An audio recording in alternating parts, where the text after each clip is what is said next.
Ooh, lava explosions, dramatic collapses, entire waterfalls disappearing. Hey, what's going on? Well, iconic landmarks disappear for all sorts of reasons. Guaira Falls, for example, used to be one of the loudest, most powerful waterfalls on the planet, more than 3 times the volume of Niagara Falls in New York. It was located on the border between Brazil and Paraguay and had this insane flow of 3.5 million gallons of water per second. But in the 1970s, the authorities of both countries decided to build the Itaipu Dam, which now supplies a large amount of electricity to Brazil. Renewable energy is great, but it became possible at the cost of one of Earth's greatest natural wonders. The Guaira Falls became covered by the rising water from the reservoir and disappeared for good. Hundreds of people gathered to say their goodbyes and held a proper local ritual of remembrance for the deceased in the memory of the falls. So next up, we have a Game of Thrones favorite, the Azure Window in Malta. This gorgeous limestone jutted out into the Mediterranean as early as the 19th century. It was born thanks to the sea erosion of a limestone cliff face. Between the 1980s and the 2000s, parts of the top slab of the arch already collapsed, and fishers wouldn't come close to it in their boats. But it didn't stop the tourists, who would still walk across the top, even though everyone knew the arch was eroding fast. In March 2017, during a heavy storm, the whole thing collapsed into the sea. Just like that, a 92-foot masterpiece of nature crumbled in seconds. Now, no one was hurt, but the island of Gozo lost its most famous landmark forever. Now, only underwater divers can admire the ruins. Our next destination, the pink and white terraces of New Zealand, were natural staircases that formed thanks to mineral-rich water pouring down volcanic rock. Once the water hit the cooler air, those minerals hardened really fast, kind of like how sugar turns into rock candy when it cools.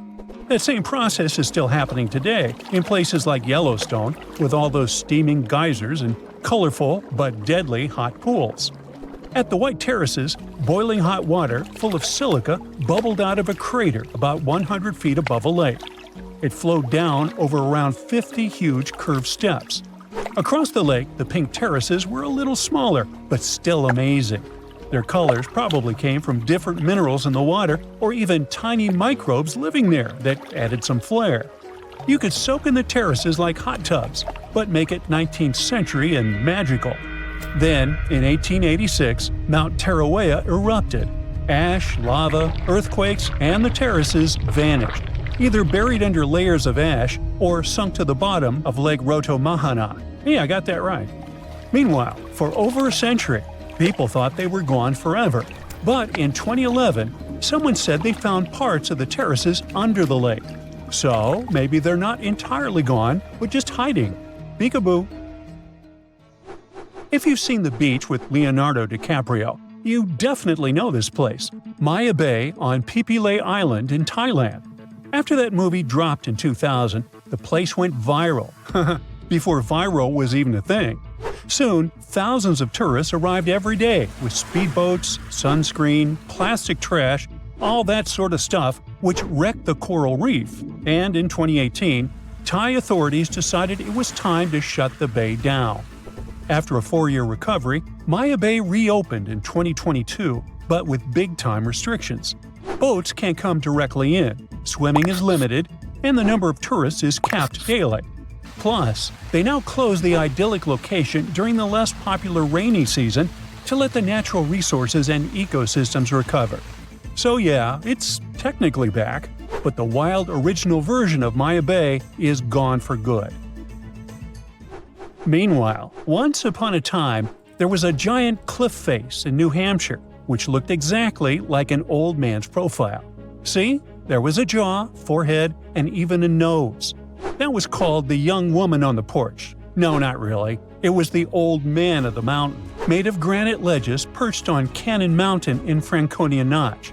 With some severe freezing and thawing after the retreat of glaciers 12,000 years ago, the rock took the shape of that face, 40 feet tall and 25 feet wide. People first wrote about it in the early 1800s, and it became a symbol of New Hampshire. It even appears on license plates and the state quarter. But even with all that public love and many attempts to patch the cracks with steel rods, cement, and chains, the face couldn't last forever. Sometime between midnight and 2 a.m. on May 3, 2003, it collapsed and was gone forever. A geologic facelift, I would call it. Today, you can visit Profiler Plaza and see the recreation of the profile on the cliff across from Profile Lake.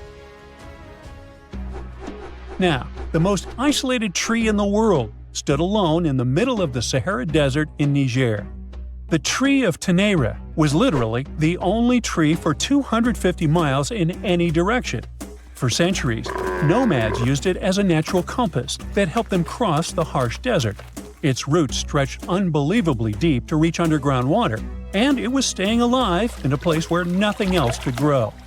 The lonely tree survived desert heat, wind, and droughts for centuries, until a truck driver knocked it down in 1973. Yep, the dunderhead managed to hit the only standing thing in the middle of nothing. Perhaps the driver thought the tree was jaywalking or something. Anyway, you can now see some twisted remains of the tree in a museum, and a metal sculpture stands in its original place. Now, another tree, this time not lonely at all, stood as tall as a 23-story building in Yosemite National Park. You see, at the end of the 19th century, two men managed to cut a tunnel right through the 26-foot base of this giant sequoia. It was all part of a campaign to promote automobile tourism and bring more visitors to the park. And it worked. The Wawona Tunnel Tree became a real tourist magnet. I mean, who wouldn't want to have their photo taken in a car driving through a big tree? But sadly, this beauty fell in 1969 under a heavy load of snow. It was around 2,300 years old at that time. You can still see it in the same spot where it fell. Look up the fallen tunnel tree. Now for a change, let's take a look at a couple of human-made landmarks. New York's current Penn Station does its job pretty well, but the original one was 10 leagues above it when it came to beauty.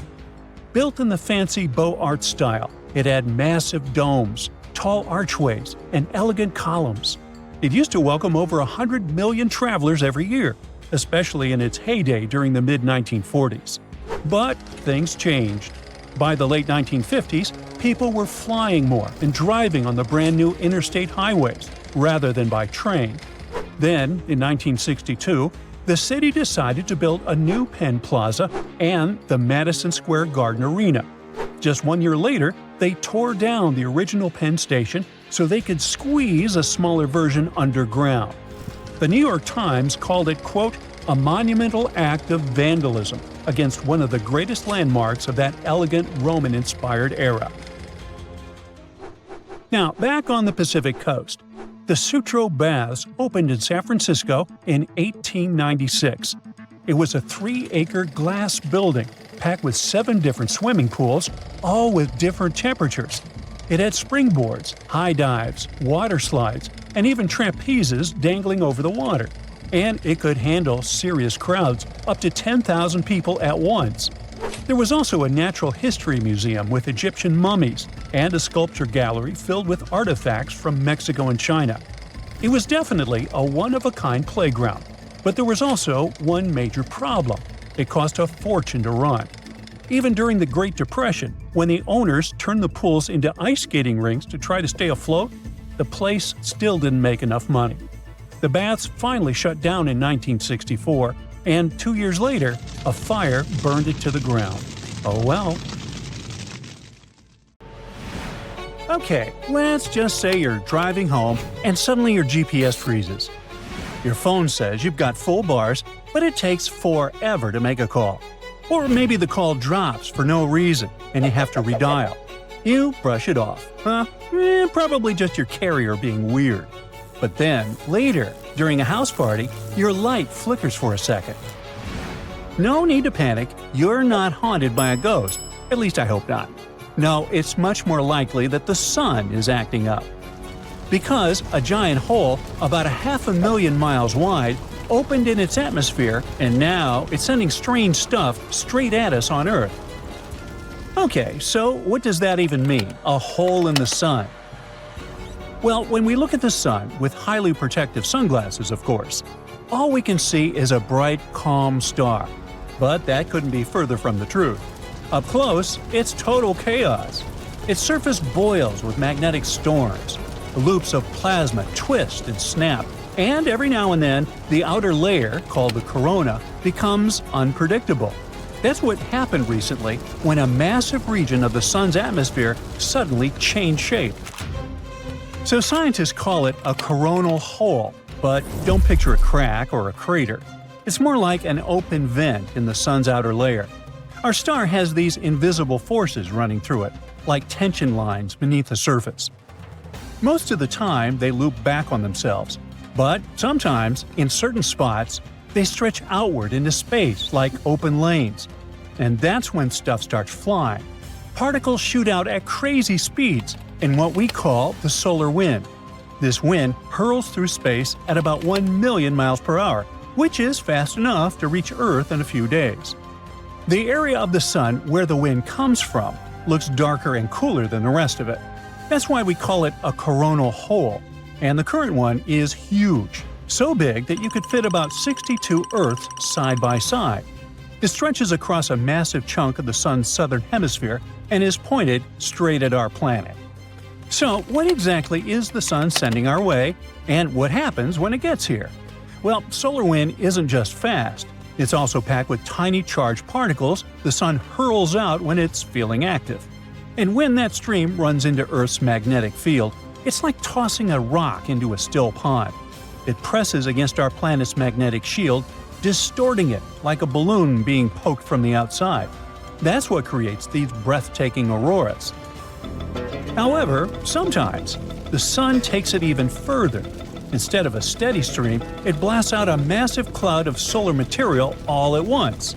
That's called a coronal mass ejection, or CME. This can mess with GPS and jam signals, as partly because of something called the ionosphere, a charged layer way up in Earth's atmosphere that helps radio signals travel. When that layer gets disturbed, signals start bouncing weirdly or dropping out completely. In late May 2025, Earth was hit by a geomagnetic storm. It was classified as a G3, which means strong. It came from a stream of high-speed solar wind released by a coronal hole and caused visible auroras as far south as Iowa and Oregon. Warnings issued pointed to GPS and shortwave radio disruptions during the storm, but no serious issues were reported. Just a few days later, the situation got worse. On June 1st and 2nd, another storm happened. This time, it was a G4 class. That one is considered a severe level event, just one step below the highest category. The skies lit up. People across the northern U.S., and even as far south as California and New Mexico, saw glowing curtains of green and pink across the night sky. It's the kind of thing you normally have to travel to the Arctic or Antarctic Circle to see. Okay, fine, I'm convinced. Ghosts don't do this stuff. But it wasn't just a light show, although even astronauts aboard the International Space Station were able to capture breathtaking pictures. Airlines received radiation warnings and may have altered some flight paths as a precaution. Satellite operators were monitoring for signal drift, and high-frequency radio used by ships, planes, and amateur operators could have experienced brief disruptions. But then came another one. A few weeks later, in mid-June, Earth was hit by a G2-class geomagnetic storm. It wasn't as intense as the earlier G4 event, which meant less risk for disruptions and another chance to catch glowing skies on camera. Then, just to keep things interesting, the sun followed it up with a pair of powerful solar flares on June 17th and 19th. Solar flares are distinct kinds of outbursts, but with similar consequences. The sun's surface is constantly moving, dragging magnetic fields around like tangled cords. Eventually, those lines get twisted so tightly that they snap, and that snap is what causes a solar flare. If a CME is the sun launching materials, a solar flare is more like the sun flipping a light switch, except the light is radiation, which floods space at the speed of, well, light. Flares hit fast, sometimes within minutes, and they don't need to carry particles to cause problems. So, while CMEs are like massive clouds of solar blasts that take a day or two to arrive, solar flares are the flash that hits you before you even see it coming. And in mid-June, Earth got hit with 2 of them, one after another. The second one was the stronger one and briefly knocked out radio communications across parts of the US. Why is all this happening? It's not random. The sun follows a pattern. It goes through phases, kind of like moods. Yeah, solar moods. Every 11 years or so, it gets a little dramatic. More flares, more sunspots, more weirdness. Scientists call this peak period the solar maximum, and we are currently in the middle of one. Right now, we're in solar cycle 25, which is expected to peak sometime between now and early 2026. During this time, the sun's getting active. It seems like things are just starting to heat up, and we can expect even wilder storms in the coming months. But if that's the case, should we be worried? Well, not really. At least not in a run-for-the-bunkers kind of way. Solar storms don't hurt people directly. You're not going to get sunburned through your roof or microwaved in your sleep. Unless they announce a beautiful aurora, you won't even know it happened. The bigger concern is for the systems quietly running in the background – satellites, navigation networks, and electricity. When the magnetic field gets disturbed, it can cause electric currents to form on the ground. And those currents don't just stay underground, they can sneak into power lines. If those currents get strong enough, they can overload transformers, damage electrical systems, and even knock out entire power grids. That's what happened in Quebec in 1989, when a solar storm blacked out the whole province in 90 seconds. So that's why agencies like NASA and NOAA track solar activity constantly. They know when something's headed our way, how strong it might be, and what kind of warnings to send out. Now, we usually don't think about the sun unless it's too hot or messing with our beach plans, huh? Or when it's freezing and we're stuck indoors, dreaming of summer. But occasionally, it reminds us that it's still a wild thing. A fascinating ball of chaos. It flares, it erupts, it throws giant waves of charged particles across space just to see what happens. And even from 93 million miles away, we feel it. A dropped signal, a beautiful glowing sky, a power flicker. Little hints that we're not as disconnected from space as we'd like to believe. So, the next time your GPS acts weird or your screen glitches for no reason, don't blame your phone or Casper. It just might be the sun feeling moody again.